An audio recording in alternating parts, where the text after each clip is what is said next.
Hey everyone, welcome to सरकारी eight once again. तो इस वीडियो में जो है हम लोग अपना जो बीएससी नर्सिंग का प्रीवियस ईयर क्वेश्चन का पेपर है उसका सेकंड पार्ट जो है वो डिस्कस करने वाले हैं।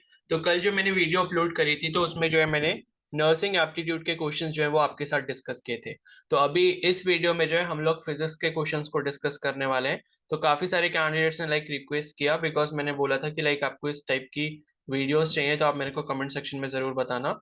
सो I got a very good response. तो अब जो है इस वीडियो में हम लोग फिजिक्स के 20 क्वेश्चंस को डिस्कस करने वाले हैं। एंड ये जो प्रीवियस ईयर क्वेश्चन पेपर है ये उत्तराखंड का 2023 का बीएससी नर्सिंग एंट्रेंस एग्जाम का क्वेश्चन पेपर है। ठीक है। तो जो भी बीएससी नर्सिंग एंट्रेंस एग्जाम के प्रिपरेशन कर रहे हैं 2024 के लिए तो उनके लिए क्वेश्चंस काफी ज्यादा इंपॉर्टेंट है। एंड इनसे आपको ये भी पता लगेगा लाइक किस लेवल तक जो है क्वेश्चंस पूछे जा सकते हैं। तो सभी एक एक क्वेश्चंस को हम लोग यहाँ पर डिटेल में डिस्कस करने वाले हैं। तो लाइक आपको पता ये भी चलेगा कि लाइक कितने सारे टॉपिक्स ऐसे हैं जो इंपॉर्टेंट हैं आपके लिए। ठीक है। बाकी इसके बाद लाइक हम लोग क्या करेंगे इसी 2023 पेपर के जो है मतलब 2023 का जो क्वेश्चन पेपर है इसका बायो का सेक्शन, केमिस्ट्री का सेक्शन और जो इंग्लिश वाला सेक्शन है उसको भी कवर करेंगे। ठीक है। तो जब हमारा एक पेपर कंप्लीट हो जाएगा उसके बाद फिर हम 2022 का करेंगे, 2021 का करेंगे। तो पिछले 5 या 6 साल के पेपर्स हैं मेरे पास तो उन सभी को हम लोग एक एक करके इसी तरीके से छोटी छोटी वीडियोस में कवर करते रहेंगे। ठीक है। तो आप सभी से रिक्वेस्ट है कि अगर आप चैनल पर नए हो तो जरूर सब्सक्राइब कर लेना एंड बेल आइकन को प्रेस कर लेना सो दैट कि फ्यूचर में भी आपको इस तरीके की प्रिपरेशन से रिलेटेड मटेरियल मिलता रहे यहाँ पे। एंड बाकी जो भी सब्जेक्ट्स रिलेटेड मतलब टॉपिक्स वगैरह हैं उनको भी मैं फ्यूचर में भी डिस्कस करूंगा। लाइक मैं सोच रहा हूँ कि आपका फिजिक्स जो है वो मैं करवा दूं बीएससी नर्सिंग के लिए। एंड उसमें क्या करेंगे हम लोग वन शॉट वीडियोस करेंगे एंड फिर क्वेश्चंस प्रैक्टिस करेंगे उसके। ठीक है। एंड बाकी और भी जो सब्जेक्ट्स हैं लाइक जीके हो गया, इंग्लिश हो गया या फिर नर्सिंग एप्टीट्यूड हो गया तो उनको भी हम टाइम टू टाइम डिस्कस करते रहेंगे। ठीक है। बाकी जो एम्स के लिए प्रिपेयर कर रहे हैं एम्स वाले भी इस वीडियो को जरूर देखें। तो एम्स के लिए जो क्वेश्चंस के लिए बोल रहे थे तो मैं जल्दी ही वो क्वेश्चंस भी अरेंज कर दूंगा। वैसे तो देखो क्या होता है कि एम्स बीएससी नर्सिंग का प्रीवियस ईयर का कोई भी एंट्रेंस एग्जाम का क्वेश्चन पेपर आपको नहीं मिलेगा। अगर कोई ऐसे बोल रहा है कि भाई ये प्रीवियस ईयर का क्वेश्चन पेपर है तो वो झूठ बोल रहा है। बिकॉज क्वेश्चन जो है क्वेश्चन मतलब ये जो आपका एग्जाम होता है एम्स का वो ऑनलाइन मोड में होता है। ठीक है। तो उसकी ना तो कोई आंसर की आती है ना ही क्वेश्चंस को आउट किया जाता है उनकी तरफ से। लेकिन फिर भी जो मेमोरी बेस्ड क्वेश्चंस हैं वो मैं आपके साथ शेयर जरूर करूंगा अपकमिंग वीडियोस में। ठीक है। तो चैनल पर नए हो तो जरूर सब्सक्राइब कर लेना। एंड अगर ये वीडियो देखने के बाद आपको लगता है कि आपने कुछ सीखा है तो प्लीज इस वीडियो को लाइक जरूर कर देना। ठीक है। और बाकी कोई भी डाउट हो या कुछ भी प्रॉब्लम लगती है क्वेश्चन वगैरह में तो आप मेरे को कमेंट सेक्शन में जरूर बता सकते हो। ओके। तो यहाँ पर जो है कल हमने 21 से लेके 40 क्वेश्चंस जो हमने डिस्कस करे थे वो नर्सिंग एप्टीट्यूड के थे इस पेपर में। अगर आपको लाइक वो वाली वीडियो का लिंक चाहिए तो उसका प्लेलिस्ट का जो लिंक है मैं कमेंट सेक्शन में पिन कर रहा हूँ। तो जितनी भी अपकमिंग वीडियोस होंगी पेपर से रिलेटेड जो प्रीवियस ईयर क्वेश्चंस में करवाऊंगा वो सारी की सारी उस प्लेलिस्ट में रहेंगी। तो उस प्लेलिस्ट का लिंक आपको इस वीडियो के कमेंट सेक्शन में मिल जाएगा, वहां से जाके आप चेकआउट कर लेना। ठीक है। तो यहाँ पर अब 41 से लेके 60 तक जो हमारे 20 क्वेश्चन रहेंगे वो फिजिक्स के रहेंगे। तो वन बाय वन करके हम लोग उसको डिस्कस करते हैं। ठीक है। तो यहाँ पर आप देख सकते हो 41st क्वेश्चन यहाँ पर है। ठीक है। अगर आपको ये सामने नहीं दिख रहा होगा मे बी थोड़ा सा ब्लर हो सकता है तो मैं आपको रीड करके बता दूंगा, कोई प्रॉब्लम नहीं है। तो 41st क्वेश्चन है यहाँ पे कि the unit of pressure is. ठीक है। तो सिंपल सा ही क्वेश्चन ये पूछा है। ये तो आपको पता ही होना चाहिए भाई, फिजिक्स अगर आप पढ़ रहे हो तो यूनिट्स वगैरह आपको पता होनी चाहिए। तो यूनिट ऑफ प्रेशर इसका जो करेक्ट आंसर है आपको पता है जो प्रेशर होता है उसका जो फॉर्मूला होता है वो क्या होता है आपका फोर्स अपॉन एरिया, या फिर कई बार आप इसको थ्रस्ट अपॉन एरिया भी बोलते हो। ठीक है। तो फोर्स की जो यूनिट होती है वो क्या होती है, ऐसा यूनिट न्यूटन होती है और जो एरिया की यूनिट होती है वो क्या होती है, मीटर स्क्वायर होती है। तो अगर आप प्रेशर की यूनिट निकालोगे तो वो क्या हो जाएगी, न्यूटन मीटर पर मीटर स्क्वायर, या इसको ऐसे भी लिखा जा सकता है न्यूटन पर मीटर स्क्वायर। ठीक है। तो ये जो है आपका करेक्ट आंसर हो जाएगा ऑप्शन डी। ऑप्शन डी में आपका न्यूटन पर मीटर स्क्वायर है। ठीक है। तो दाब का मात्रक है ये आपसे पूछा है तो न्यूटन पर मीटर स्क्वायर जो है वो उसका करेक्ट आंसर यहाँ पर हो जाएगा। क्लियर है। तो न्यूटन पर मीटर स्क्वायर को अगर मान लो यहाँ पर पास्कल यूनिट दी होती है तो पास्कल भी इसकी यूनिट होती है जिसको स्मॉल मतलब कैपिटल पी स्मॉल ए से भी डिनोट किया जाता है पास्कल। तो 1 newton per metre square is equal to 1 pascal, ये आपको पता होना चाहिए। ठीक है। बाकी इनमें से सारी यूनिट जो है वो प्रेशर की यूनिट नहीं है। क्लियर है। और एक चीज मैं आपको बता दूं कि लाइक अगर मतलब और कोई भी जैसे प्रेशर की एक तो यूनिट ये वाली हो गई, और भी काफी सारी यूनिट्स होती हैं जैसे कि एक एटीएम यूनिट होती है। ठीक है। एटमॉस्फेरिक प्रेशर जिसे बोलते हैं हम, या फिर एक बार जो है वो भी यूनिट होती है। ठीक है। तो 1 bar is equal to 10⁵ pascal होता है, 1 ATM is equal to 1.01235 into 10⁵ 5 pascal होता है, ठीक है। तो ये यूनिट्स के बारे में भी आपको पता होना चाहिए। तो ये हमारा एक क्वेश्चन यहाँ पर कंप्लीट हो गया। अब हम चलते हैं 42nd क्वेश्चन पे, तो ढूंढ लेते हैं कहाँ पर है, ठीक है। एक्चुअली ये क्वेश्चंस जो है वो पेपर में इसमें थोड़ा ऊपर नीचे अरेंज है, इसलिए थोड़ा सा सर्च करना पड़ता है। तो 42nd क्वेश्चन पे अभी हम चलते हैं, फिर 42nd से लेके बाकी के जो क्वेश्चन होंगे वो उसी पेज पर होंगे। तो ये वाला क्वेश्चन तो आपका 65 आ गया, ठीक है। ये 12 हो गया, आई थिंक मेरे को लगता है कि नीचे होगा वो, ठीक है। तो इसे मैं थोड़ा सा जल्दी से सर्च कर लेता हूँ। 60, 34, ठीक है, तो नीचे होगा वो क्वेश्चन, ठीक है। ये 71 है, 51, 80 वाली सीरीज है ये 41 हो गया। फिर उसके बाद 6, 16, 27, 42, ठीक है। तो यहाँ पर हम आ चुके हैं 42nd क्वेश्चन पे। आई होप ये आपको विजिबल होगा, अदरवाइज मैं इसको रीड भी कर दे रहा हूँ। तो 42nd जो क्वेश्चन है वो यहाँ पर है कि rectangle coil of length of 0.12 metre and with 0.1 metre having 50 tons of wire is suspended vertically in a uniform magnetic field of strength 0.2 Weber per meter square, ठीक है। The coil carries a current of 2 ampere if the plane of the coil is inclined at an angle of 30 degree with the direction of the field. The torque required in keep मतलब इन नहीं होगा to keep the coil in stable equilibrium will be, ठीक है। तो ये question आपसे पूछा गया हिंदी में, इसको मैं रीड कर देता हूँ कि एक 0.12 मीटर लंबी 0.1 मीटर चौड़ी कुंडली में तार के 50 फेरे हैं, ठीक है। तो 50 टन है एंड इसको 0.2 वेबर पर मीटर स्क्वायर के एक समान चुंबकीय क्षेत्र में ऊर्ध्वाकार लटकाया गया है। कुंडली में 2 एम्पियर विद्युत धारा प्रवाहित हो रही है। यदि कुंडली चुंबकीय क्षेत्र से 30 डिग्री का कोण बनाती है तो इसको इसको रोकने के लिए आवश्यक बल आघूर्ण का मान क्या होगा, ये आपको बताना है, ठीक है। तो इस क्वेश्चन को हम लोग थोड़ा सा डिस्कस कर लेते हैं, लाइक ये क्वेश्चन कैसे बनेगा, ठीक है। तो यहाँ पर आपसे क्या बोला है कि एक रेक्टेंगुलर कॉइल है जिसकी लेंथ इन्होंने दी है, विथ दी है, और उसमें आपको दिया है कि उसमें 50 टर्न्स है, ठीक है। 50 टर्न्स है और ये बोला है कि इसको जो है यूनिफॉर्म मैग्नेटिक फील्ड में सस्पेंड किया हुआ है, क्लियर है। और उसकी जो स्ट्रेंथ इन्होंने दी है मैग्नेटिक फील्ड की वो आपको 0.2 वेबर पर मीटर स्क्वायर दी है। तो देखो कभी भी कोई न्यूमेरिकल सॉल्व करो, सबसे अच्छी चीज ये है कि जो भी चीजें गिवन होती है उनको एक बार लिख लेना चाहिए, तो काफी ज्यादा बेटर रहता है। तो लेंथ यहाँ पर आपको दी है रेक्टेंगुलर कॉइल की, वो दी है 0.12 मीटर, और उसके साथ जो विथ यहाँ पर दी है वो आपको दी है 0.1 मीटर, और एन यानी कि नंबर ऑफ टर्न्स जो दिए हैं वो आपको 50 दिए हुए हैं यहाँ पर, और मैग्नेटिक फील्ड की जो स्ट्रेंथ है, ठीक है, वो आपको यहाँ पर दी है 0.2 weber per metre square, clear है। एंड उसके बाद कॉइल में जो करंट है आई की वैल्यू आपको 2 एम्पियर के बराबर यहाँ पर दी है, और ये बोला है कि भाई थीटा जो है कॉइल के साथ जो एंगल है, मतलब प्लेन जो है कॉइल का, उसका जो एंगल है वो 30 डिग्री है with the direction of the field. तो टॉर्क कितना होगा, तो पहले देखो यहाँ पर थीटा 30 डिग्री हो गया, पहले आपको ये पता होना चाहिए कि भाई टॉर्क का जो फॉर्मूला होता है वो क्या होता है।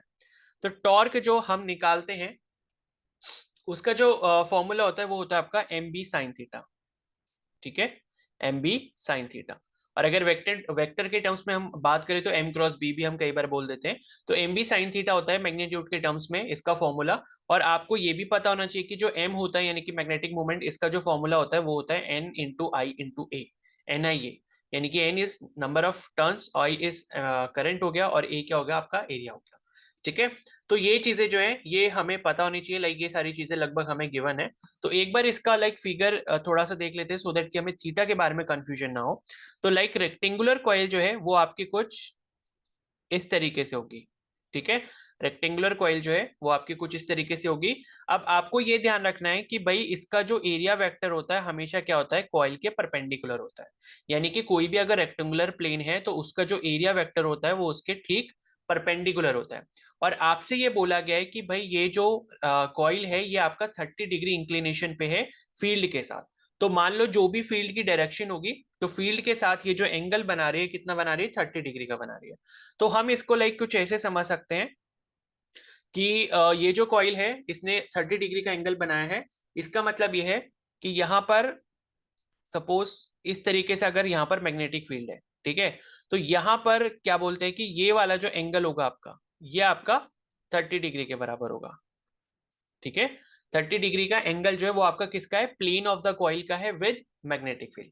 तो ये अगर आपका 30 डिग्री का एंगल है और पूरा अगर ये 90 डिग्री का एंगल है, मतलब प्लेन ऑफ द कॉइल के परपेंडिकुलर होता है एरिया वेक्टर, तो ये जो एंगल होगा यानी कि ए और बी के बीच में, मतलब एरिया वेक्टर और ये मैग्नेटिक फील्ड वेक्टर के बीच में जो एंगल होगा वो आपका 60 डिग्री बच जाएगा। ठीक है, तो हमें जो थीटा की वैल्यू लेनी होगी वो यहाँ पर 60 डिग्री लेनी होगी। ये जो थीटा की वैल्यू दी है ये मैग्नेटिक फील्ड की स्ट्रेंथ के साथ इन्होंने दी हुई है कॉइल के इंक्लिनेशन की वैल्यू। ठीक है, तो यहां पर जो है 60 डिग्री ये वैल्यू हमें लेनी होगी। अब बस हमें सिंपली क्या करना है, फॉर्मूला में पुट कर देना है।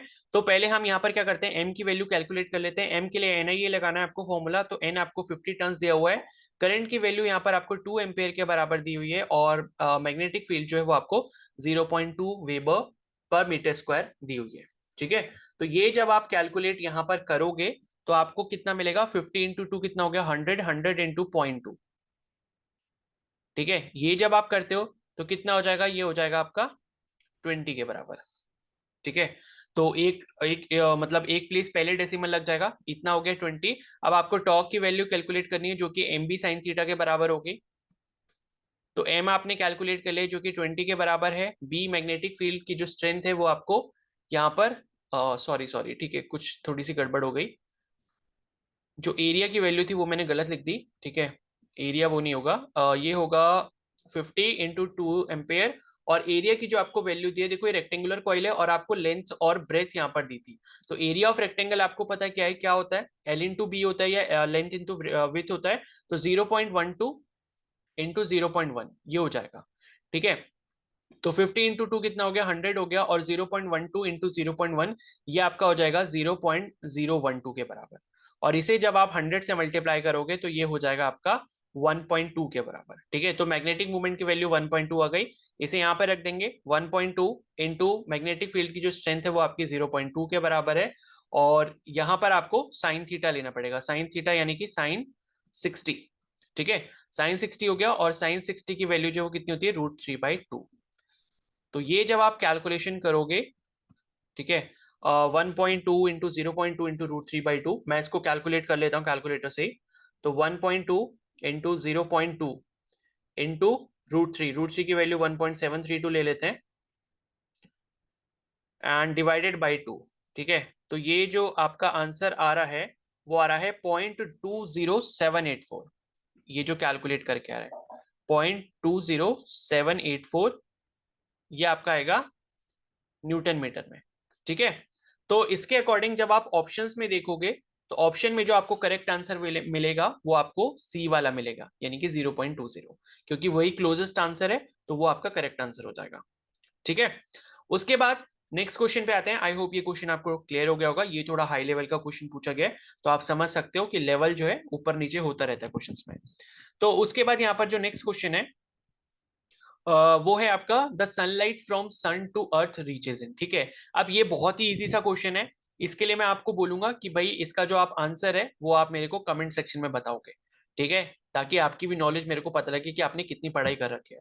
तो सन से अर्थ पर जो सनलाइट आती है उसको कितना टाइम लगता है, option A B C D, 5 minute, 6 minute, 8 minute, 10 minute. ठीक है, जो भी करेक्ट होगा वो मेरे को आप कमेंट सेक्शन में जरूर बताओगे। ठीक है, इधर जो आंसर मार्क है उसको मत देखना, वो गलत भी हो सकता है। उसके बाद नेक्स्ट क्वेश्चन है, which one of the following is a scalar quantity. ठीक है, ये भी बहुत अच्छा क्वेश्चन है, इजी सा क्वेश्चन है। स्केलर और वेक्टर के बारे में आपको पता होना चाहिए। स्केलर वो होते हैं जिसमें सिर्फ मैग्नीट्यूड होता है, और वेक्टर वो होते हैं जिसमें मैग्नीट्यूड एंड डायरेक्शन दोनों होते हैं। ठीक है, तो फोर्स जो है वो आपका एक क्या है, वेक्टर क्वांटिटी है। वेलोसिटी क्या है, वेक्टर क्वांटिटी है। और एक्सेलरेशन क्या है, वो भी एक वेक्टर क्वांटिटी है। और प्रेशर जो होता है वो आपका स्केलर क्वांटिटी होता है। ठीक है, तो pressure is equal to force upon area या थ्रस्ट अपॉन एरिया, जो अभी हमने पढ़ा था। तो यही जो है आपका क्या होता है, स्केलर क्वांटिटी होता है। ठीक है, तो इसका आंसर ये वाला हो गया। अब 45th क्वेश्चन पे आते हैं हम लोग। A player kicks a football of mass 0.5 kg and the football begins to move with the velocity of 10 metre per second. ठीक है, तो आधे किलोग्राम द्रव्यमान की फुटबॉल को एक खिलाड़ी किक मारकर उसे 10 मीटर पर सेकंड के वेग गतिशील कर देता है।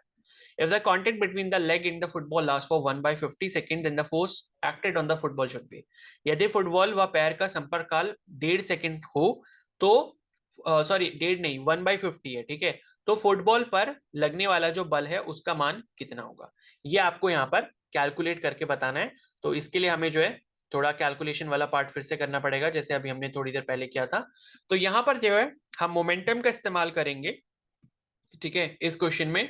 तो बेसिकली यहाँ पर आपको एक चीज ये पता होनी चाहिए कि जो आपने यहाँ पर निकालना है वो फोर्स निकालना है, ठीक है। और फोर्स हमें पता है क्या होता है भाई, change in momentum with respect to change in time, यानी कि del P by del T, ये आपका न्यूटन सेकंड लॉ से भी आपको मिल जाता है, ठीक है। न्यूटन सेकंड लॉ है वो यही बोलता है कि भाई rate of change of momentum जो है वो आपका फोर्स के बराबर होता है या उसके डायरेक्टली प्रोपोर्शनल होता है, ठीक है।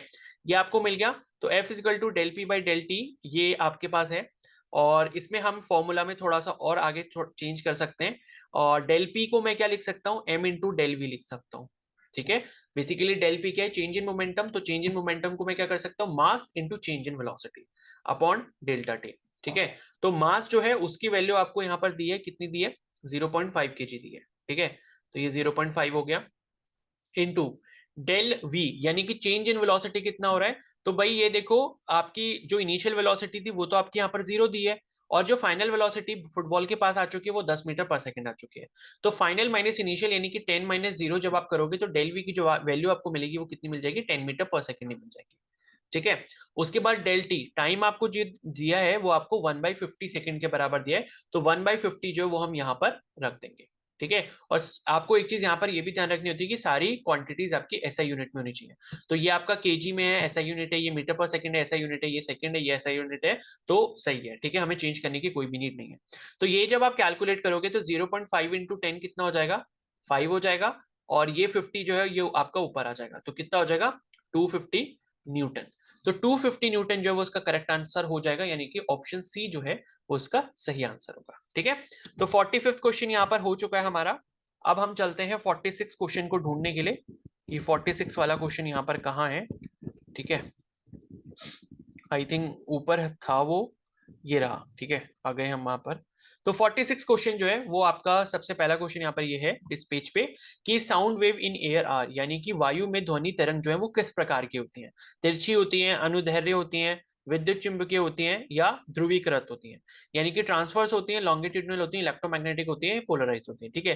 तो ये भी काफी बेसिक सा क्वेश्चन है कि साउंड वेव्स कैसी होती हैं, लाइट वेव्स कैसी होती हैं, ये इसमें आपको डिफरेंस पता होना चाहिए, ठीक है। तो इसका जो करेक्ट आंसर है वो आपका क्या हो जाएगा यहाँ पर, आप एक काम करोगे, इसे भी आप कमेंट सेक्शन में मेरे को जरूर बताओगे, ठीक है। कि और आपको ये पता होना चाहिए कि भाई ट्रांसफर वेव कौन सी होती है, लॉन्गिट्यूडनल कौन सी होती है, ठीक है, इनके बीच में क्या डिफरेंस होता है, पार्टिकल का मोशन किस में परपेंडिकुलर होता है वेव के प्रोपोगेशन के, और किस में पैरेलल होता है, ठीक है। और कौन सी टाइप की फिर लॉन्गिट्यूडनल होगी, कौन सी टाइप की ट्रांसफर्स होगी। तो लाइक मैं ये क्वेश्चन आपको इसलिए दे रहा हूँ बिकॉज आप इसको सर्च करोगे तो आपको कुछ और भी चीजें पता लगेंगी, एंड फिर उसको आप याद ज्यादा टाइम तक रख पाओगे, ठीक है। तो इसका करेक्ट आंसर भी आप 46 क्वेश्चन का भी आप लोग ही बताओगे मेरे को, कि साउंड वेव जो है वो कैसी टाइप की वेव्स होती है, ट्रांसफर्स होती है, लॉन्गिट्यूडनल, आंसर इन्हीं दोनों में से, ठीक है। उसके बाद है next, what is a unit for specific resistance, ठीक है। ये जो स्पेसिफिक रेजिस्टेंस टर्म होता है इसे हम क्या बोलते हैं, विशिष्ट प्रतिरोध हिंदी में, ठीक है। और वैसे इसका जो दूसरा नाम है वो होता है रेजिस्टिविटी, ठीक है, रेजिस्टिविटी। तो आपने लाइक एक फॉर्मूला पढ़ा होगा, R is equal to rho L by A, ठीक है। तो उसमें आर क्या होता है, रेजिस्टेंस होता है, एल क्या होता है, लेंथ होता है, लेंथ ऑफ द वायर है, लेंथ ऑफ द कंडक्टर, ए क्या होता है, क्रॉस सेक्शनल एरिया होता है, और रो होती है आपकी रेजिस्टिविटी। और रेजिस्टिविटी क्या होती है, एक मटेरियल की प्रॉपर्टी होती है, ठीक है। तो आपको बताना है कि भाई इसकी यूनिट क्या होगी, तो अगर आप इस फॉर्मूला से रो को निकाल लोगे एक तरफ, तो ये कितना हो जाता है, आर ए बाई एल हो जाता है। और आर की यूनिट पता है रेजिस्टेंस की क्या होती है, ओम होती है, एरिया की यूनिट क्या होती है, मीटर स्क्वायर होती है, लेंथ की यूनिट क्या होती है, मीटर होती है। तो नीचे वाले एक मीटर से ऊपर वाला एक मीटर कट गया, आंसर क्या आ गया, ओम मीटर, ठीक है, ओम मीटर आ गया। लेकिन यहाँ पर आपको मीटर की जगह सेंटीमीटर दिया है, कोई दिक्कत नहीं है, बिकॉज इन्होंने लेंथ जो है कंसीडर किस में किया, सेंटीमीटर में किया है। तो करेक्ट आंसर जो है वो ऑप्शन सी हो जाएगा, यानी कि ओम सेंटीमीटर, ठीक है। देखो अल्टीमेटली क्या है, आपकी जो यूनिट है वो यहाँ पर रेजिस्टेंस इनटू लेंथ के टर्म्स में होनी चाहिए, चाहे वो ओम सेंटीमीटर हो, चाहे वो ओम मिलीमीटर हो, या ओम मीटर हो, ओम किलोमीटर हो, कुछ भी हो, लेकिन रेजिस्टेंस की यूनिट मल्टीप्लाइड बाय लेंथ की यूनिट, ये आपका करेक्ट आंसर होगा, ठीक है। फिर नेक्स्ट क्वेश्चन यहाँ पर, a child weighing 25 kg slides down a rope hanging from the branch of a tall tree.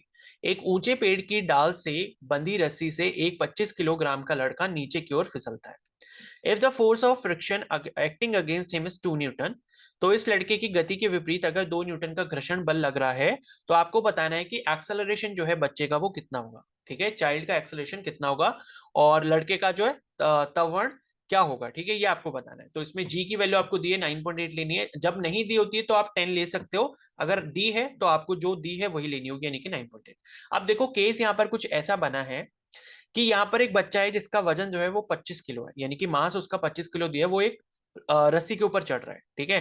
तो लाइक हम इसको ऐसे समझ लेते हैं कि ये आपका कोई ट्री हो गया, ठीक है, ये आपका ट्री हो गया, एंड सपोज इसकी कोई ब्रांच है ये, एंड इस ब्रांच पे मान लो ये रस्सी लटकी है, ठीक है, ये इस पर रस्सी लटकी है। अब ये रस्सी जो लटकी है इस पर, ये यहाँ पर क्या है, ये बच्चा जो है इस पे लटक रहा है, ठीक है, इमेजिन कर लो बस, ठीक है, लग तो ऐसा रहा है कि ये सुसाइड करने वाला है, ऐसा कुछ नहीं है, ठीक है, ये चढ़ रहा है ऊपर, तो ऐसे समझ लो। तो ये क्या है, ऊपर जाने की कोशिश कर रहा है, तो ऊपर जब ये जा रहा है तो ये बोल रहे हैं कि भाई इसका जो मास इन्होंने दिया है वो 25 kg के बराबर दिया है, और ये बोला है कि इसके अगेंस्ट जो है 2 न्यूटन का क्या लग रहा है, फोर्स ऑफ फ्रिक्शन लग रहा है। तो आपको हमेशा अपने दिमाग में ये बात ध्यान रखनी चाहिए कि जिधर भी मोशन हो रहा होता है, फोर्स ऑफ फ्रिक्शन उसके जस्ट ऑपोजिट डायरेक्शन में काम करता है। तो अगर ये बच्चा रोप पर ऊपर जाने की कोशिश कर रहा है तो फोर्स ऑफ फ्रिक्शन जो है वो यहां पर नीचे की तरफ लगेगा, एफ मैं इसको बोल देता हूं, जिसकी वैल्यू 2 न्यूटन के बराबर दी है, ठीक है। आई होप ये आपको चीज क्लियर यहां पर हो गई होगी, ठीक है। तो बेसिकली क्या है कि ये बच्चा अगर 25 किलो का है, इसका मास अगर 25 किलो है, तो नीचे की तरफ भी यहाँ पर क्या हो रहा होगा, मतलब इस पर क्या लग रहा है, आपका mg वेट भी एक्ट कर रहा होगा इसका, ठीक है।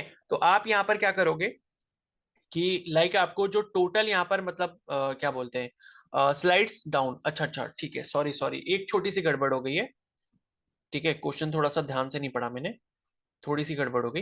एक्चुअली इसमें क्या है, इसमें क्वेश्चन में ये दिया है कि जो बच्चा है ये पेड़ से ऊपर से नीचे की तरफ आ रहा है, ठीक है, ये लिखा है ना स्लाइड्स डाउन, मेरे को लगा कि ऊपर जा रहा है। तो स्लाइड्स डाउन का मतलब कि बच्चा नीचे आ रहा है, अगर बच्चा नीचे आ रहा है तो फोर्स ऑफ फ्रिक्शन जो है वो आपका ऊपर की तरफ लगेगा, जो जिसकी वैल्यू आपको 2 न्यूटन के बराबर दी है। तो अगर ये बच्चा नीचे की तरफ आ रहा है तो यहाँ पर अर्थ है, तो अर्थ इसको अट्रैक्ट कर रही होगी, एंड अर्थ की ग्रेविटी अगर इसको अट्रैक्ट कर रही है तो यहां पर इस पे जो फोर्स लगेगा जो कि इसके खुद के वेट के बराबर होगा, जो कि mg के बराबर होगा। तो mg के बराबर अगर फोर्स होगा तो कितना फोर्स हो जाएगा भाई, मास इसका 25 है और g की वैल्यू यहाँ पर 9.8 दी है। तो जब आप इसे कैलकुलेट करोगे, मैं इसे कैलकुलेट कर लेता हूं, ठीक है, कैलकुलेटर से, तो ये 25 इंटू 9.8 यानी कि 245, तो 245 न्यूटन का जो फोर्स है वो इसके नीचे आने पर लग रहा है। और आपको पता है कि 2 न्यूटन का जो है फ्रिक्शन फोर्स है जो ऊपर की तरफ लग रहा है, यानी कि अगर आप एफ नेट निकालोगे, नेट फोर्स, तो कितना हो जाएगा 245 माइनस 2 न्यूटन, ठीक है, जो कि 243 न्यूटन के बराबर हो जाएगा।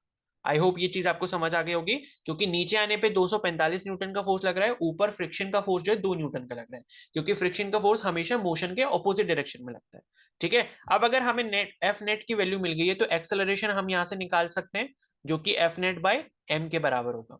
तो एफ नेट आपको 243 मिल गया, यहाँ पर मास इसका बच्चे का कितना दिया, 25 किलो दिया है। तो जब आप इसको डिवाइड करोगे 243 को डिवाइडेड बाय 25, तो आपको जो यहाँ पर वैल्यू मिलेगी वो मिलेगी 9.72, ठीक है। तो 9.72 मीटर पर सेकेंड स्क्वायर एक्सेलरेशन की यूनिट होती है, तो ये इसका करेक्ट आंसर हो जाएगा, यानी कि ऑप्शन डी जो है वो यहाँ पे इसका सही आंसर होगा, ठीक है। नेक्स्ट क्वेश्चन यहाँ पर है, चलो ये तो हो गया, ठीक है, आई होप ये समझ आ गया होगा आपको। नेक्स्ट क्वेश्चन है force of gravity is least at, यानी कि गुरुत्वाकर्षण का बल जो है सबसे कम कहां पर होता है, ठीक है। तो पहले आपसे पूछा है कि इक्वेटर पे होता है, पोल पर होता है, इक्वेटर और पोल के बीच में होता है, या इनमें से कोई भी नहीं, यानी कि भूमध्य रेखा पर होता है, ध्रुव पर होता है, या भूमध्य रेखा तथा ये आपका ध्रुव के मध्य में होता है, ठीक है, या इनमें से कोई भी नहीं। तो ये क्वेश्चन आपसे पूछा गया है, अगर ये क्वेश्चन पे आप खुद रिसर्च करोगे तो काफी अच्छा रहेगा, लेकिन फिर भी मैं आपको बता दे रहा हूं। देखो क्या होता है कि हमारी जो अर्थ है वो 100% जो स्फेरिकल है वो नहीं है बिल्कुल भी, ठीक है। तो हमारी अर्थ जो है वो लाइक कुछ इस तरीके की है। इस तरीके के कहने का मतलब ये है मेरा कि यहां पर क्या है कि आपको पता है कि पोल्स, पोल्स का मतलब क्या है कि लाइक ऊपर यहां पर कौन सा पोल होता है, नॉर्थ पोल होता है, नीचे यहां पर क्या होगा, साउथ पोल होता है, ठीक है। तो इस तरीके से हमारे दो पोल्स होते हैं, और मतलब उसी तरीके से नॉर्दर्न हेमिस्फीयर साउदर्न हेमिस्फीयर रहता है। तो यहां पर क्या है कि भाई ये जो मतलब ये वाला जो आपका डिस्टेंस है, मतलब अगर मैं इसको सेंटर मान लेता हूं तो ये वाली जो मेरी रेडियस है, कौन सी वाली रेडियस, पोल से रेडियस, मतलब किसी भी एक पोल से अगर आप रेडियस लेते हो तो इसे मैं आपको बोल देता हूं आर पी, यानी कि ये पोलर रेडियस है, ठीक है। और ये वाली जो रेडियस है, यानी कि ये वाला जो ये जो वाला जो पार्ट होता है इसे हम क्या कहते हैं, इक्वेटर कहते हैं, जो इसके सेंटर से पास करता है। ठीक है, तो इक्वेटर पे अगर आप इसकी रेडियस देखोगे, मान लो ये सेंटर से, ये ओ सेंटर है, ओ सेंटर से लेके यहां तक की रेडियस को मैं आर ई बोल देता हूँ, इक्वेटोरियल रेडियस। तो आपको ये समझ जाना चाहिए यहाँ पे कि इसकी जो इक्वेटर वाली रेडियस होती है वो ज्यादा होती है अर्थ की पोलर वाली रेडियस से। यानी कि अर्थ का शेप ही कुछ ऐसा है कि पोल के बीच में डिस्टेंस कम है, दोनों पोल के बीच में, और इक्वेटर के डिस्टेंस थोड़ा सा ज्यादा है। ठीक है, थोड़ा सा किलोमीटर का अंतर है, लेकिन अंतर जरूर है। आई होप ये आपको चीज क्लियर हो गई होगी। ठीक है, अब अगर आपको इतना समझ आ गया है तो आपको ये ध्यान रखना है कि भाई स्मॉल जी जो होता है, फोर्स ऑफ ग्रेविटी का मतलब भाई स्मॉल जी की वैल्यू कितनी है, वो अगर हम निकाल लेंगे तो हमें पता लग जाएगा भाई ग्रेविटी किधर ज्यादा लगेगी। तो स्मॉल जी का जो फॉर्मूला होता है वो होता है √GM/r।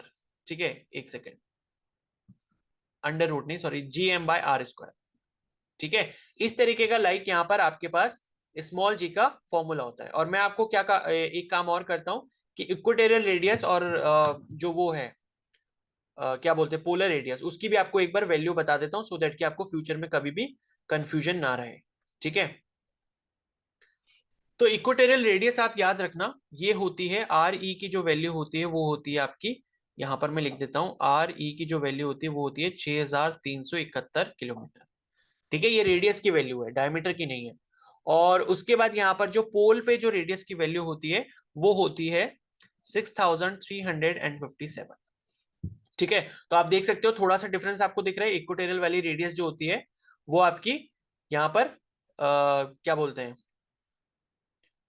मतलब उससे कम है। ठीक है, मतलब पोलर रेडियस जो वो आपकी कम है इक्वेटोरियल रेडियस से। ठीक है, तो अब आप यहाँ पर देखो ये GM/r² जो मैंने आपको यहाँ पर फॉर्मूला बताया, इससे अगर आप इक्वेटोरियल रेडियस की फॉर्मूला मतलब ये निकालोगे, ये GM बाई कितना हो जाएगा, रेडियस ऑफ अर्थ, इक्वेटोरियल की रेडियस जो होगी उसका स्क्वायर कर दोगे। और अगर आप यहाँ पर क्या करोगे, पोल पे अगर आप स्मॉल जी की वैल्यू निकालोगे, पोल पे अगर आप स्मॉल जी की वैल्यू निकालते हो तो ये कितनी हो जाएगी, GM/rp का स्क्वायर, यानी कि पोलर रेडियस का स्क्वायर। तो आपको ये ध्यान रखना है कि भाई अगर नीचे वाली चीज छोटी होगी तो ये क्या हो जाएगा, बड़ा हो जाएगा। ठीक है, यहां से आपको क्या पता चल रहा है कि भाई जो हमारा स्मॉल जी की वैल्यू है, स्मॉल जी की वैल्यू वो इस इनवर्सली प्रोपोर्शनल होती है आपकी रेडियस के, या रेडियस के स्क्वायर के। यानी कि रेडियस जितनी कम उतनी ज्यादा जी की वैल्यू, रेडियस जितनी ज्यादा उतनी कम जी की वैल्यू। ठीक है, तो अगर रेडियस यहां पर क्या है, इक्वेटोरियल की ज्यादा है, तो स्मॉल जी जो है वो यहां पर कम होगा। और अगर पोलर रेड सॉरी, कुछ गलत बता दिया मैंने। अगर देखो इक्वेटोरियल पे रेडियस यहाँ पर ज्यादा है, 6371 है, तो जी की वैल्यू कम होगी। हाँ ठीक है, और उसके बाद मान लो अगर ये पोल की जो रेडियस है वो यहाँ पर कम है, तो जी की वैल्यू यहाँ पर ज्यादा होगी। तो यहां से आपको ये पता चल गया कि जो पोल पे जी की वैल्यू है वो ये जो आपका इक्वेटर है वहां पर उसकी जो जी की वैल्यू है उससे ज्यादा है।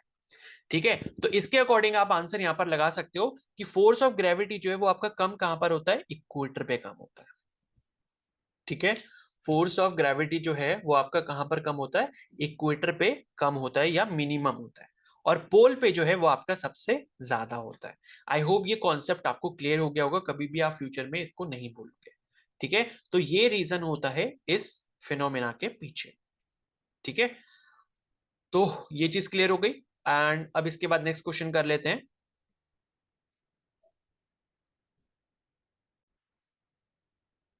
ठीक है, तो अब नेक्स्ट क्वेश्चन करते हैं।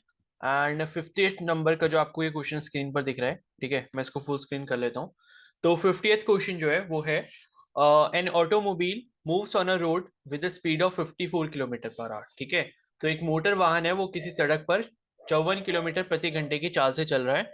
The radius of its wheels is 0.45 metre and the moment of inertia of the wheel about its axis of rotation is 3 kg/मीटर, 3 kg मीटर स्क्वायर। ठीक है, तो यहाँ पर आपको रेडियस दी गई है व्हील्स की जो कि 0.45 मीटर के बराबर है, और मोमेंट ऑफ इनर्शिया दिया है, यानी कि घूर्णन अक्ष दिया हुआ है जो कि 3 kg/मीटर स्क्वायर के बराबर है।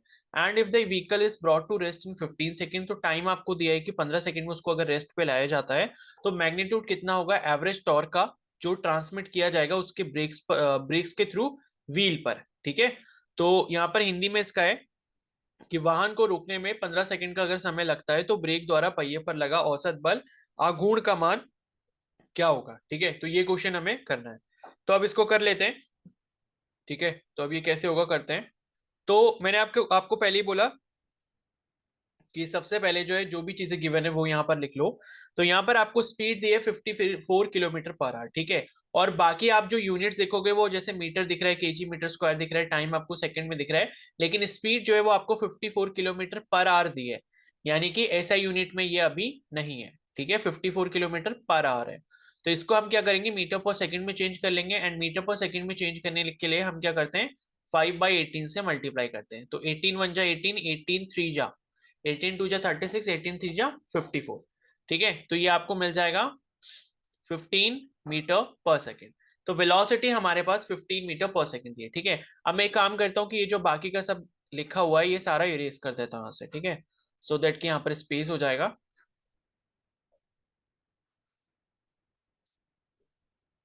ठीक है, ये सारा हटा देता हूँ इधर से, सो दैट कि हमारे पास स्पेस हो जाए, ठीक है। तो अब इसको लेफ्ट हैंड साइड में कर लेते हैं। तो यहाँ पर वेलोसिटी हमने मीटर पर सेकंड में कैलकुलेट कर ली है, जो कि 15 मीटर पर सेकंड है। और जो आपको यहाँ पर दी है वो दी है रेडियस, ठीक है।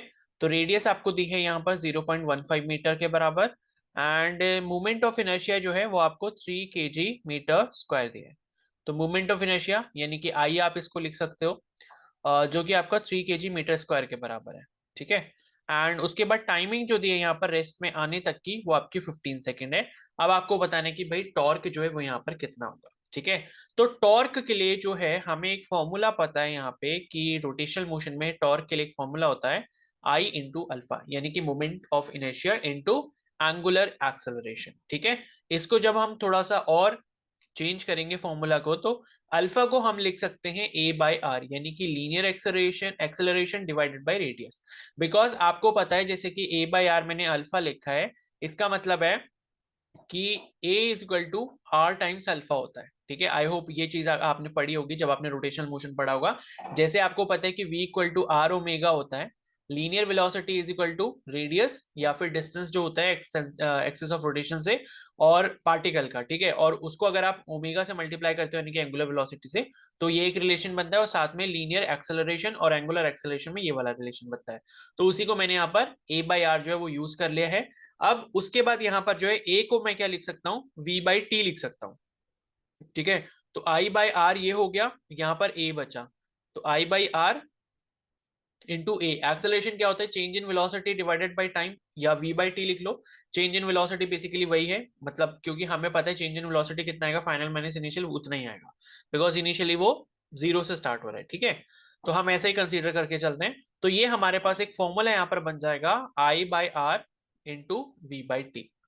अब ये सारी वैल्यूज जो हैं आपको जैसे पता लग रहा होगा कि यहाँ पर दी हुई हैं, तो इसी को बस सब्स्टिट्यूट कर देना है। आई की वैल्यू आपको दी है मोमेंट ऑफ इनर्शिया की 3, आर रेडियस की वैल्यू जो दी है वो आपको यहाँ पर 0.15 के बराबर दी हुई है, और वेलोसिटी की वैल्यू जो है वो आपको 15 दी गई है, हमने कन्वर्ट कर ली थी 54 किलोमीटर पर आवर में दिया था, मीटर पर सेकंड में हमने चेंज कर लिया था।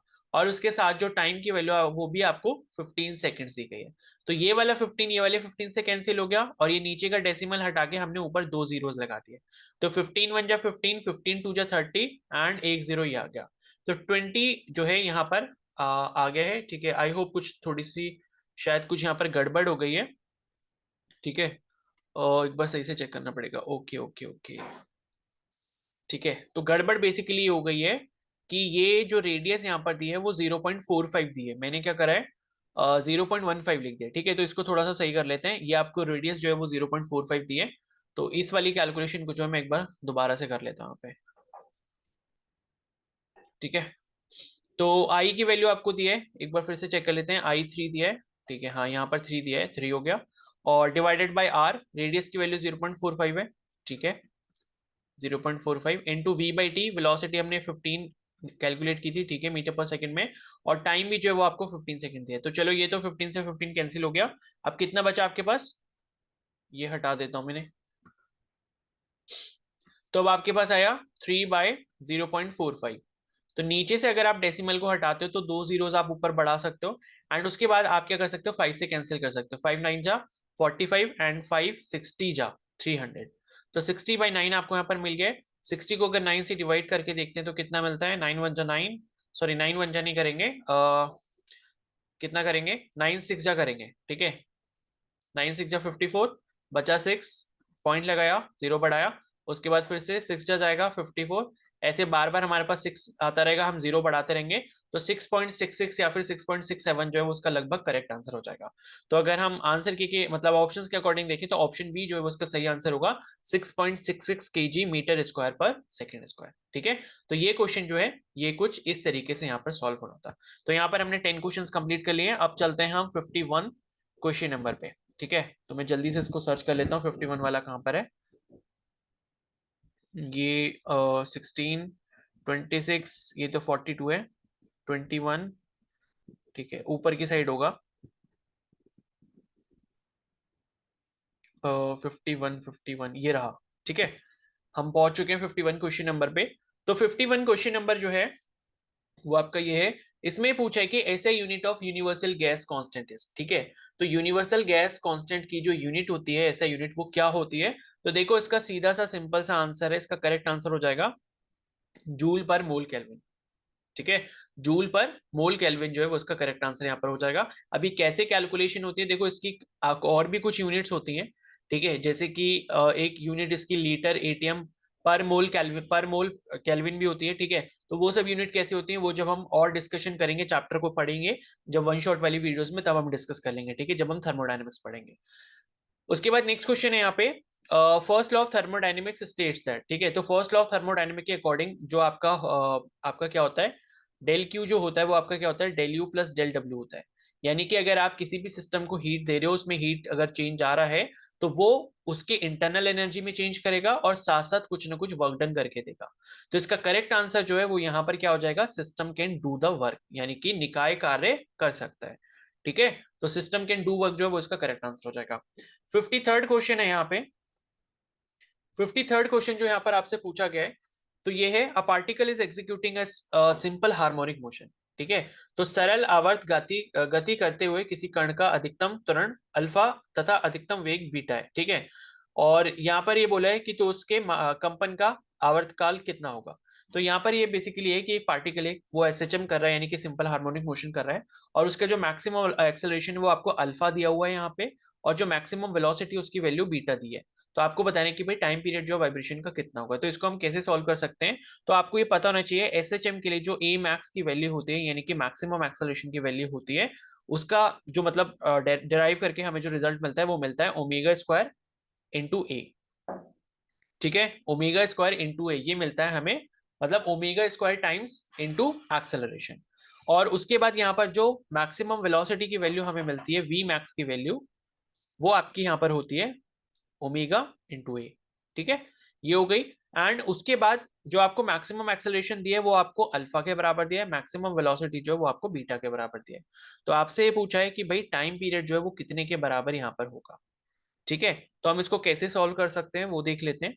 तो मैं क्या करता हूँ, लाइक इसको मैं इक्वेशन फर्स्ट अगर कंसीडर कर लेता हूँ, इसको सेकंड कंसीडर कर लेता हूँ, इन दोनों को अगर मैं डिवाइड कर दूं तो कितना आएगा, omega square alpha upon omega alpha is equal to alpha by beta, ठीक है। तो एक ओमेगा से एक ओमेगा कैंसिल हो जाएगा, ये वाले अल्फा से ये वाले अल्फा कैंसिल हो जाएगा। तो ओमेगा की वैल्यू जो है मेरे को अल्फा बाई बीटा मिल जाएगी, और ओमेगा को जो है मैं यहाँ पर 2 पाई बाई टी भी लिख सकता हूँ, ठीक है। 2 पाई बाई टाइम पीरियड जो कि आपका एंगुलर वेलोसिटी के बराबर होता है। तो ये आपको अल्फा बाय बीटा की वैल्यू मिल गई। अब आपसे टाइम पीरियड यानी कि टी की वैल्यू पूछिए, तो टी की वैल्यू आप इजीली कैलकुलेट कर सकते हो, कितनी हो जाएगी, टी को आप राइट साइड में ले जाओ और ये 2 पाई के साथ बीटा जो मल्टीप्लाई में हो जाएगा, और अल्फा जो है वो उसके डिनोमिनेटर में आ जाएगा। तो T is equal to 2 pi beta by alpha, ये इसका करेक्ट आंसर होगा। यानी कि ऑप्शन ए जो है वो यहाँ पर इसका सही आंसर है, 2 pi beta divided by alpha. I hope ये आपको अच्छे से क्लियर हो गया होगा, ठीक है। फिर नेक्स्ट क्वेश्चन यहाँ पे जो पूछा गया वो है velocity of sound is maximum mean. तो मैं क्या करता हूँ, इसको इरेज कर देता हूँ पूरे को, सो दैट हमें स्पेस मिल जाए यहाँ पे, ठीक है। तो ये जो इसका करेक्ट आंसर हो गया। तो velocity of sound is maximum mean, ठीक है। तो आपको पता होना चाहिए कि जो वेलोसिटी होती है साउंड की वो सबसे ज्यादा आपकी सॉलिड्स में होती है, फिर आपकी लिक्विड में होती है, एंड उसके बाद गैसेस में होती है। तो सॉलिड आपको यहाँ पर दिख रहा है स्टील, तो स्टील जो है वो उसका करेक्ट आंसर हो जाएगा, मैक्सिमम स्टील में होगी। उसके बाद आपका लिक्विड यानी कि वाटर में होगी, फिर आपकी एयर में होगी, और वैक्यूम में साउंड ट्रैवल करती नहीं है, ठीक है। तो ये आपको पता होना चाहिए, because sound needs a medium particle to travel. तो स्टील जो है वो उसका करेक्ट आंसर यहाँ पर हो जाएगा। उसके बाद नेक्स्ट क्वेश्चन है question number 55, in an isothermal change in ideal gas और बेस। यानी कि आइसोथर्मल चेंज जब होता है, आइसोथर्मल का मतलब होता है जब T को कांस्टेंट कर दिया जाए, यानी कि टेम्परेचर को जो है यहाँ पर कांस्टेंट कर दिया जाए, तो इनमें से कौन सा ऐसा लॉ है जो फॉलो होता है? तो इसका करेक्ट आंसर हो जाएगा बॉयल्स लॉ। तो बॉयल्स लॉ जो है वो ये बोलता है कि pressure is directly proportional to volume, यानी कि pressure is inversely proportional to volume, यानी कि जितना ज्यादा आप प्रेशर बढ़ाओगे वॉल्यूम उतना ज्यादा कम होगा। लेकिन ये जो चीज होती है कहां पर होती है? जब आपका टेम्परेचर कांस्टेंट रखा जाएगा। ठीक है, तो जब आप टेम्परेचर को कांस्टेंट रखते हो तो यहाँ पर क्या होता है? P is inversely proportional to one, directly proportional to 1/P, या आप बोल सकते हो P is inversely proportional to V, pressure is inversely proportional to volume. अगर आप प्रेशर इंक्रीज करोगे तो वॉल्यूम कम होगा, प्रेशर डिक्रीज करोगे तो वॉल्यूम बढ़ेगा, लेकिन कंडीशन है टेम्परेचर कांस्टेंट होना चाहिए। ठीक है, तो बॉयस लॉ हो गया। बाकी ये जितने लॉज यहाँ लिखे हैं, गेलियोसेक्स लॉ या चार्ल्स लॉ, इनके बारे में भी आपको इन्फॉर्मेशन होनी चाहिए कि ये दोनों क्या होते हैं।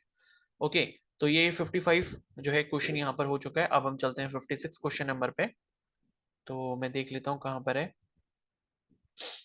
ये तो 76 है, 56 ये रहा। ठीक है, तो 56 क्वेश्चन जो है वो आपका यहाँ पर ये देख सकते हो।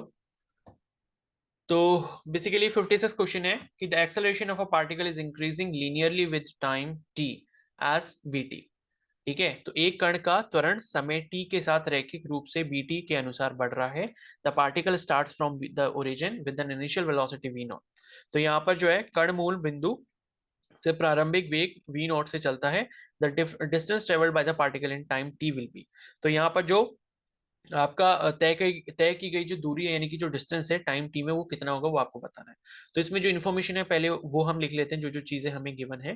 तो यहाँ पर आपको ये बोला है कि भाई एक्सेलरेशन जो है वो आपका वेरी करता है एस बी टी, यानी कि एक्सेलरेशन का इन्होंने एक एक्सप्रेशन दिया है कि एक्सेलरेशन लीनियरली वेरी कर रहा है यहाँ पर टाइम के साथ, और A is equal to B T के साथ ये अपना मतलब जो तालमेल है वो बिठा के रखता है। ठीक है, तो उसके बाद है यहाँ पर the particle start from the origin with an initial velocity v not. यहाँ पर इनिशियल वेलोसिटी आपको v नॉट दी गई है, और उसके साथ साथ आपसे पूछा है कि डिस्टेंस ट्रेवल कितना होगा।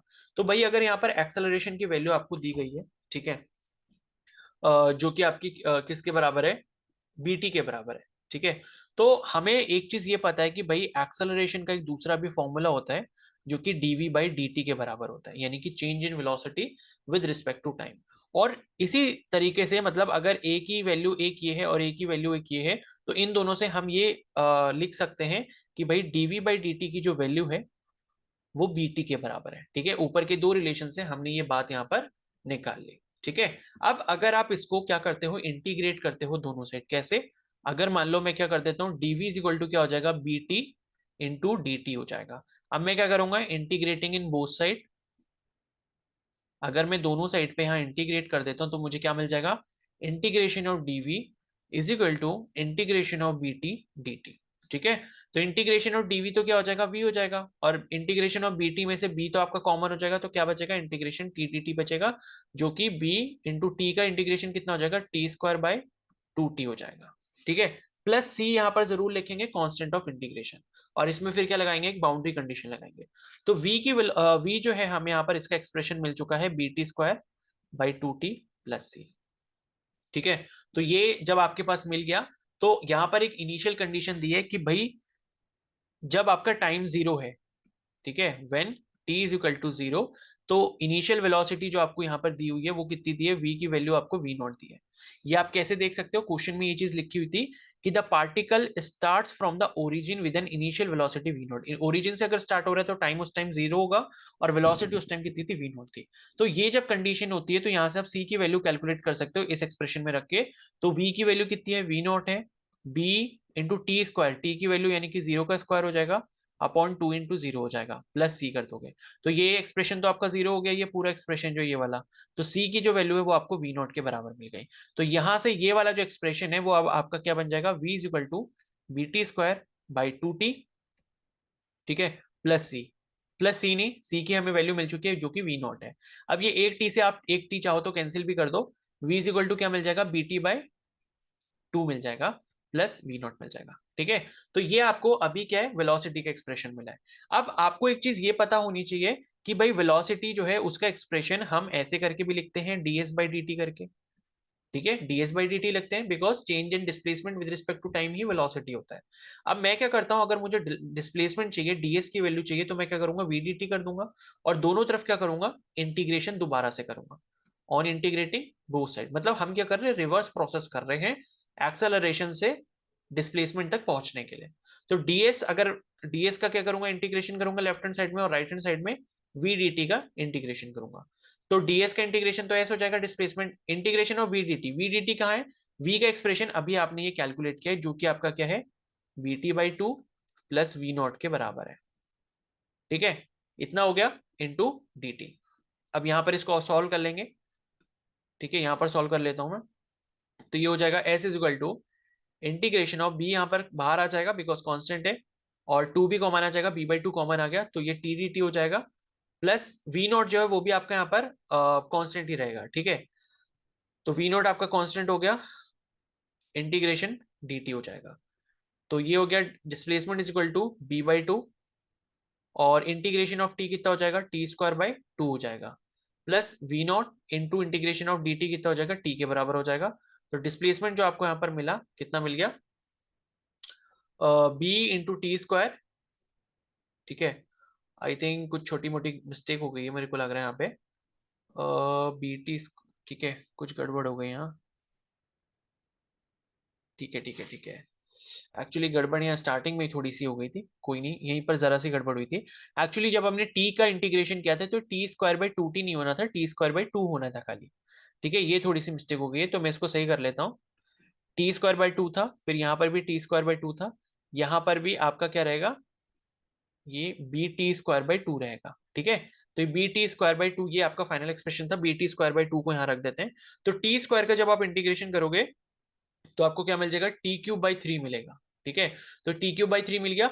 अब ये कितना हो जाएगा, B T cube plus two into three कितना होता है, सिक्स होता है, प्लस वी नॉट टी। ये जो है आपका डिस्प्लेसमेंट का या डिस्टेंस का जो एक्सप्रेशन है वो आपको मिल चुका है। तो अगर आप इसको ऑप्शन से मैच करोगे, B T cube divided by six, ठीक है, B T cube divided by six plus V nought T. ठीक है, तो वी नॉट टी तो देखो सब में है, उसके बाद one by six B T cube जो है ऑप्शन सी में है। ठीक है, तो B T cube by six यानी कि one by six into B T cube एक ही बात है, तो ऑप्शन सी जो है उसका करेक्ट आंसर हो जाएगा। तो इस तरीके से ये क्वेश्चन आपका सॉल्व होना है। तो आप देख सकते हो कि भाई कुछ क्वेश्चंस यहाँ पर काफी अच्छे लेवल के पूछे गए हैं, जिसमें आपको थोड़ी अच्छी सी नॉलेज यहाँ पर चाहिए होगी। ठीक है, तो ये हो गया, एंड अब इसको मैं क्या करता हूँ, इरेज कर देता हूँ, सो दैट हम नेक्स्ट वाला क्वेश्चन यहाँ पर अटेम्प्ट कर पाए। ठीक है, तो 56 हो गया है, एंड अब उसके बाद यहाँ पर, सॉरी, ठीक है, वो आप, तो इसको मैंने इरेज कर दिया पूरा।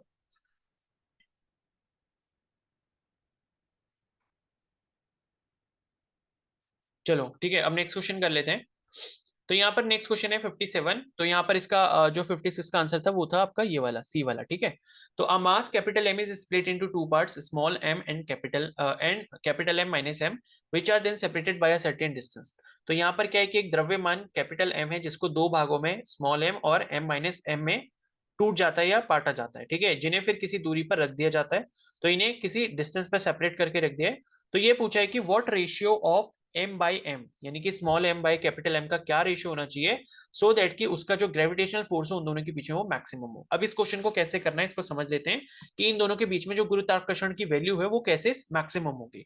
तो यहाँ पर देखो इन्होंने क्या करा है कि एक कैपिटल एम मास का ये बड़ा सा पीस था आपके पास, इसको इन्होंने क्या करा, दो भागों में डिवाइड कर दिया, दो पार्ट्स में डिवाइड कर दिया, एक स्मॉल एम है और एक जो बचा हुआ है वो क्या हो जाएगा, capital M minus small M. ठीक है, सीधी सी बात है, अगर ये पांच है, ये दो आपने ले लिया, तो ये कितना हो जाएगा, पांच माइनस दो यानी कि तीन के बराबर हो जाएगा। तो वही सेम चीज करिए। तो अब इन्होंने कुछ ऐसे कर दिया कि ये आपका स्मॉल एम हो गया, ये मान लो आपका capital M minus small M हो गया। ठीक है, ये दो मासेस हैं, इनके बीच में हम डिस्टेंस मान लेते हैं कि आर के बराबर है।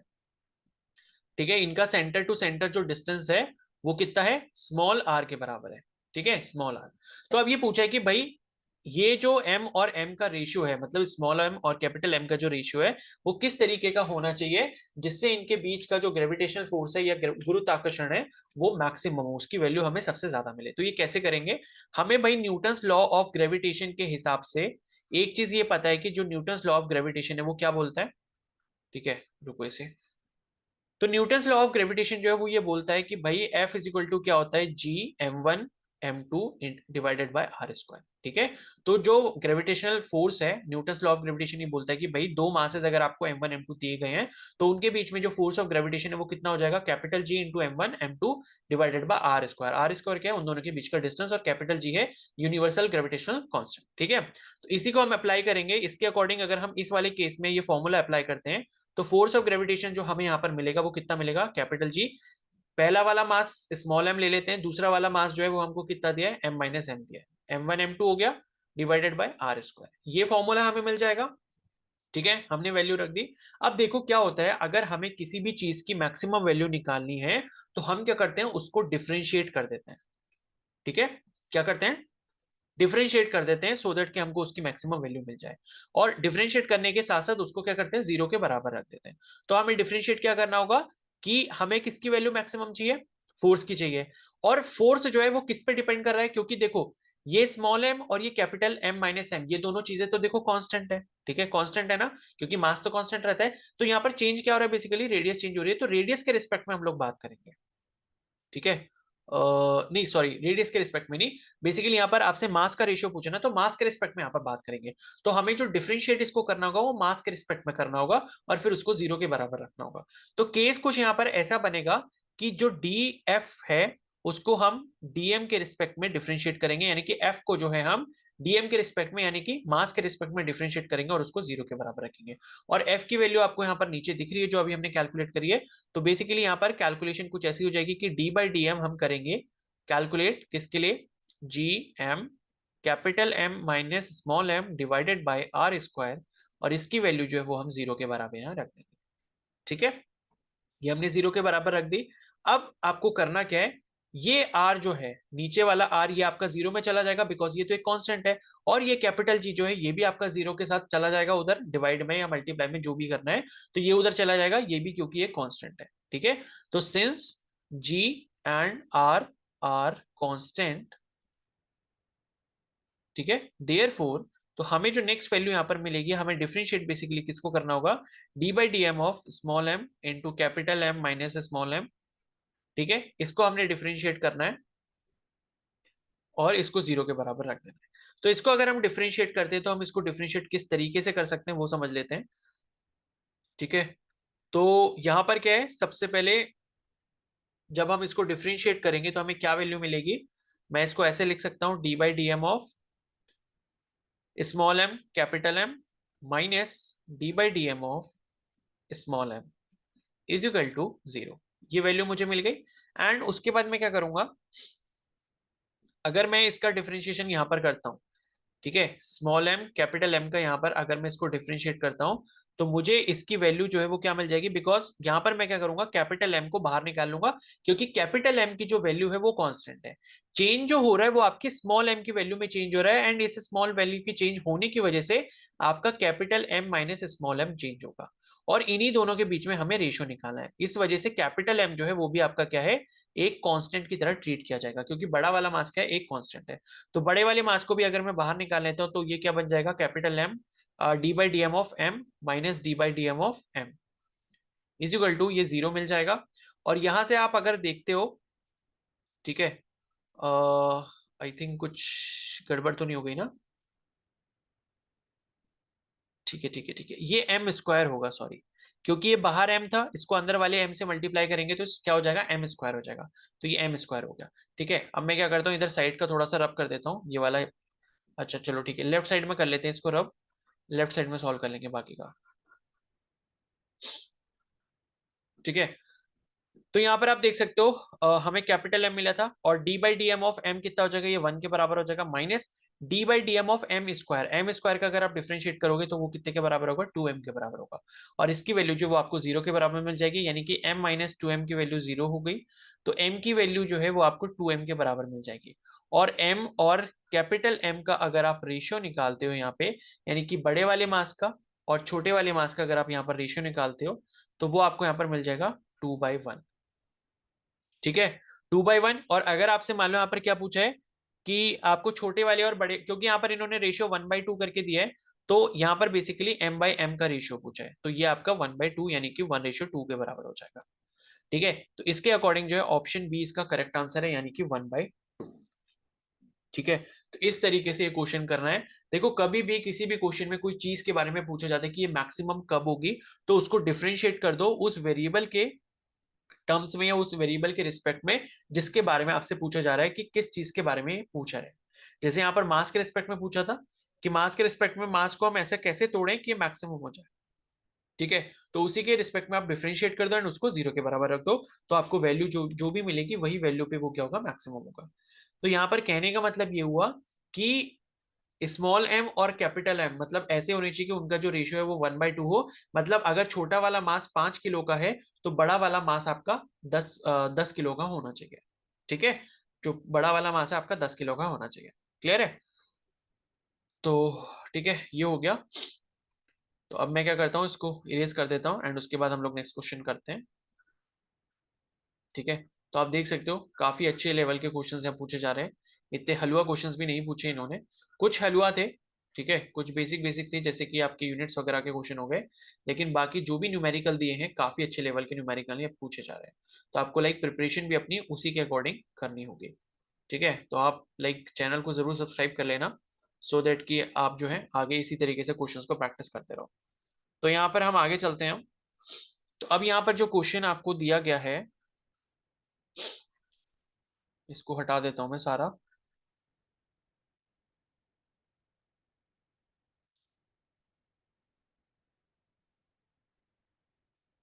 ठीक है, तो अब यहाँ पर कर लेते हैं। तो इसका आंसर था 1/2। तो अब जो नेक्स्ट क्वेश्चन है वो है the Young's modulus of steel is twice that of brass. तो यहाँ पर जो यंग्स मॉडुलस की वैल्यू दी है आपको, यानी कि y की जो वैल्यू दी है, ठीक है, y की जो आपको वैल्यू दी है किसकी, स्टील की, ये है 2 गुना यंग्स मॉडुलस ऑफ ब्रास के। ये आपको पहली कंडीशन दी है। ठीक है, तो स्टील का जो यंग प्रत्यास्था है, गुणांक है, वो आपका पीतल से 2 गुना है। ठीक है, तो जितना पीतल का यानी कि ब्रास का है उसका 2 गुना है किसका, स्टील का। तो ये क्वेश्चन आपको पहली वाली दी है। तो इसमें बोला है कि 2 वायर हैं जिसकी लेंथ सेम है और उनका क्रॉस सेक्शन एरिया भी सेम है, यानी कि L1 is equal to L2 is equal to L के बराबर दिया है और A1 is equal to A2 is equal to capital A के बराबर दिया है। ठीक है, और ये बोला है कि one of steel and another of brass are suspended from the same roof. क्या कर रहा है कि 2 वायर्स को बेसिकली इन्होंने लिया हुआ है, 2 वायर्स इस तरीके से ली, तो इस तरफ मान लो स्टील की वायर ले ली और इस तरफ इन्होंने ब्रास की वायर ले ली, और इनको क्या करा है, एक रूफ से टांग दिया है। ठीक है, और उसके बाद ये लिखा है कि we want the lower ends of the wires to be at the same level then the weights added to the steel and brass wires must be in the ratio.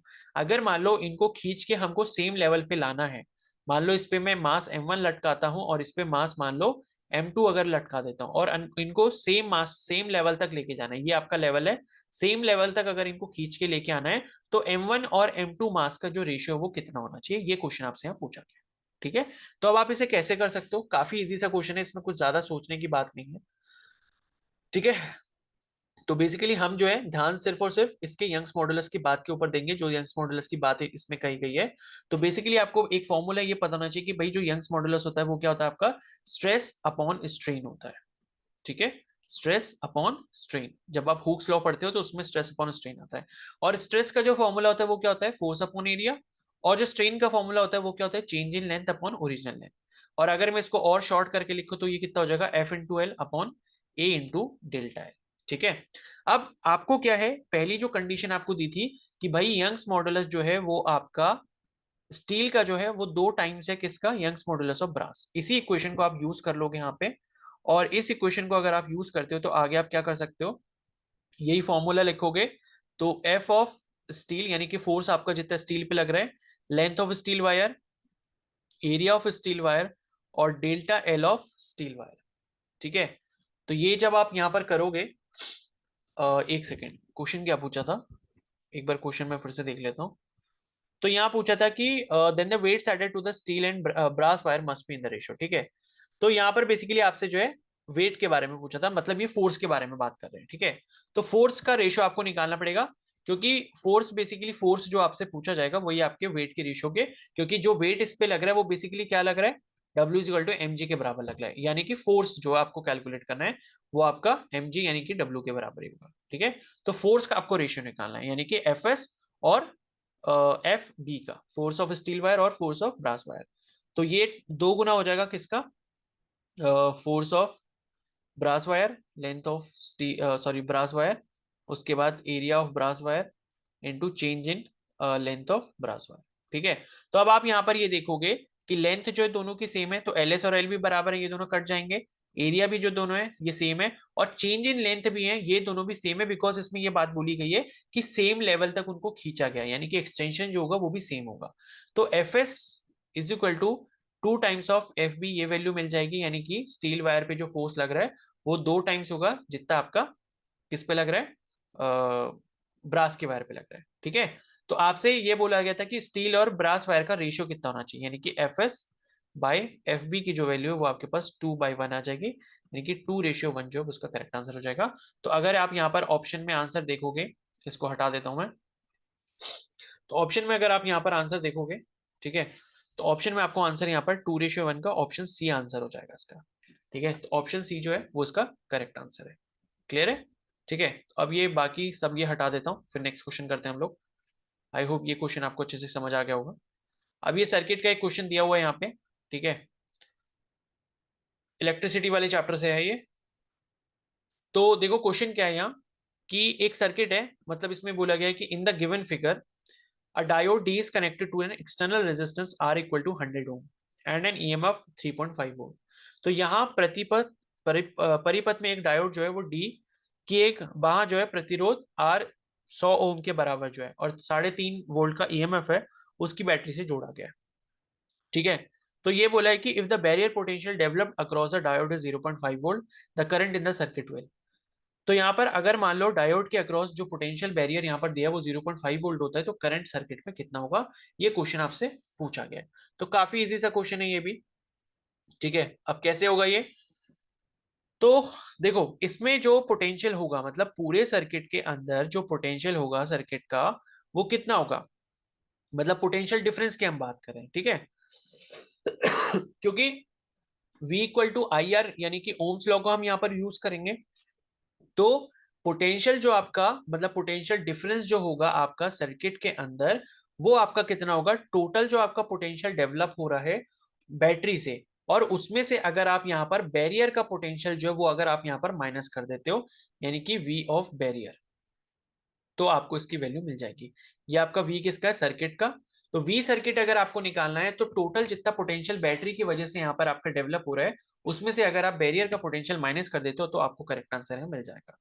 ठीक है, तो वी सर्किट जो है वो आपका I R, इसे हम लिख सकते हैं, और इसकी value E minus V barrier है। ई यानी कि पोटेंशियल जो बैटरी दे रही है वो कितना, 3.5 वोल्ट का है, और बैरियर पोटेंशियल 0.5 वोल्ट का है। इसकी वैल्यू कितनी आ गई, 3 वोल्ट आ गई, किसकी, आई आर की। तो आई आर की वैल्यू अगर 3 आई है, ठीक है, और अगर आप आई की वैल्यू निकालना चाहते हो तो कितना हो जाएगा, 3/आर हो जाएगा। और 3/आर का मतलब है 3, और आर आर यानी कि आपका जो रेजिस्टेंस दिया है वो कितना दिया, 100 ओम दिया है। तो 3/100 जब आप करोगे तो आपको जो वैल्यू मिलेगी वो कितनी मिलेगी, 0.03 मिलेगी। ठीक है, 0.03 एम्पेयर होगा, और ये जो है आपका करेक्ट आंसर इसके अकॉर्डिंग ऑप्शन बी हो जाएगा, यानी कि 30 मिली एम्पेयर। ठीक है, तो 0.03 एम्पेयर को हम 30 मिली एम्पेयर भी लिख सकते हैं, बिकॉज 1 मिली एम्पेयर में आपके 10⁻³ एम्पेयर होते हैं।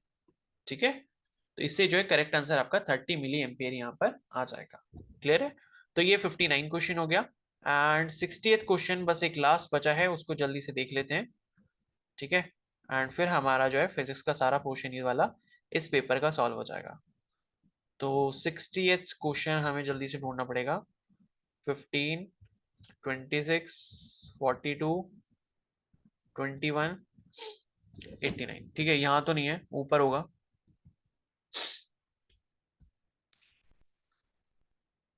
77, 49, 46, 52, 75, 97, 79। ठीक है, 87 हो गया, ये यहाँ पर है। ठीक है, तो ये है आपका लास्ट क्वेश्चन फिजिक्स का इसमें।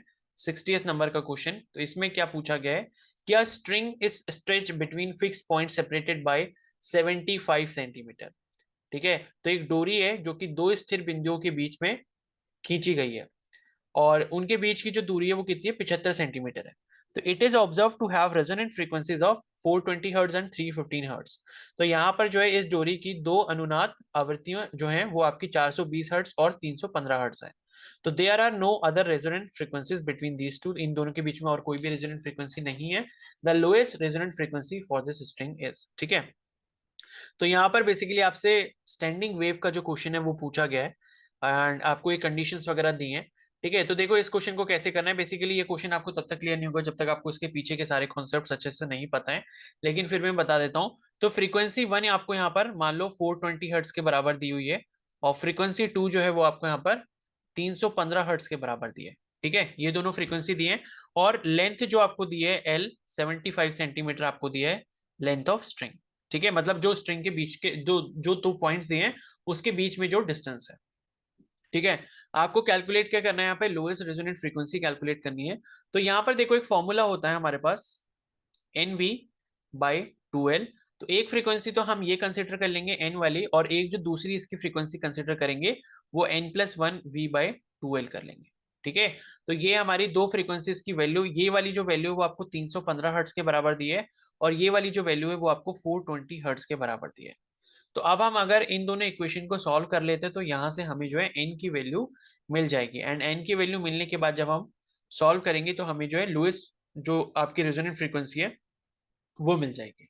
ठीक है, तो अब आप ये कैसे सॉल्व कर सकते हो। बेसिकली यहाँ पर जो है यहां से इस वाली इक्वेशन से जब आप वैल्यू निकालोगे n की तो वो आपको मिल जाएगी चलो v की वैल्यू निकालो यहाँ पे। ठीक है, ये v बाई 2L की वैल्यू अगर आप यहाँ से निकालते हो तो कितनी हो जाएगी, 315 बाई n हो जाएगी।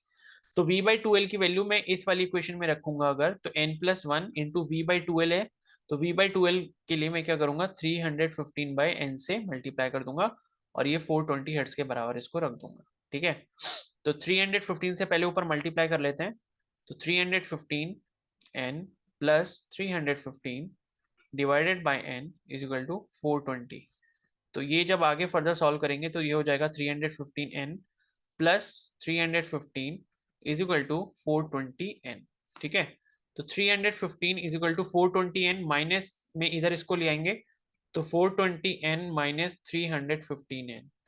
तो ये जो मिलेगा ये कितना मिलेगा, 315 इज इक्वल टू कितना हो गया ये, आई थिंक 105 होगा। ठीक है, 105 n मिल गया। तो n की जो वैल्यू है वो कितनी मिल जाएगी, 315 डिवाइडेड बाई 105, ये आपका 3 टाइम्स जाता है। तो n की जो वैल्यू है वो आपको 3 मिल जाएगी। तो n की अगर आपको वैल्यू यहाँ पर 3 मिल गई है और आपको लोएस्ट यहाँ पर रेजोनेंट फ्रीक्वेंसी निकालनी है तो वो आपकी हो जाएगी 315 बाई n। ठीक है, बिकॉज फ्रीक्वेंसी आपकी 315 वाली कम है, 420 वाली मैक्सिमम है। ठीक है, तो 315 को आप क्या करोगे, n से अगर आप यहाँ पर डिवाइड करते हो जो कि n क्या है आपका 3 निकल के आ चुका है, तो 315 को 3 से डिवाइड करेंगे तो 105 हर्ट्ज जो है वो इसका करेक्ट आंसर हो जाएगा। ठीक है, तो 105 हर्ट्ज जो है वो उसका करेक्ट आंसर है। अब ऑप्शन देख लेते हैं 105 हर्ट्ज कौन सा वाला है। ठीक है, तो ऑप्शन ए जो है वो इसका करेक्ट आंसर हो जाएगा 105 हर्ट्ज। तो इस तरीके से ये वाला क्वेश्चन करना है, लेकिन इसके लिए आपको जो है सारी चीजें जो है वो ट्यूब वगैरह के बारे में जो भी स्टैंडिंग वेव की क्वेश्चन वगैरह होती है वो सारी चीजें आपको पता होना चाहिए। ठीक है, तो बेसिकली ये आपका वेव्स वाला जो चैप्टर है ऑसिलेशन वाला जो उससे रिलेटेड है।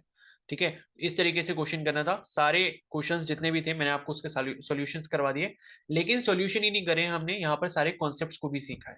ठीक है, तो आई होप आपको ये वीडियो जो है हेल्पफुल लगी होगी। देखो काफी मेहनत लगती है इसको बनाने में एंड सारे सॉल्यूशंस वगैरह देखना, फिर उसके बाद एक्सप्लेन करना सारी चीजों को, तो काफी ज्यादा एफर्ट लगता है। तो प्लीज अगर आप इस वीडियो को लाइक कर दोगे तो मुझे काफी ज्यादा अच्छा लगेगा एंड अपने कमेंट्स में जरूर बताना कि ये वीडियो आपको कैसी लगी एंड आगे आपको किस टाइप की और वीडियोस चाहिए। बाकी इस पेपर को तो हम सॉल्व करते रहेंगे, बाकी कुछ भी आप और एक्स्ट्रा चाहते हो तो वो भी आप मेरे को कमेंट सेक्शन में जरूर बता देना। ठीक है, और चैनल पर अगर नए हो तो सब्सक्राइब जरूर कर लो और बेल आइकन को प्रेस कर लेना। ठीक है, तो अब इस वीडियो को यहीं पर एंड करते हैं एंड बाकी अपने दोस्तों के साथ भी इस वीडियो को शेयर कर सकते हो।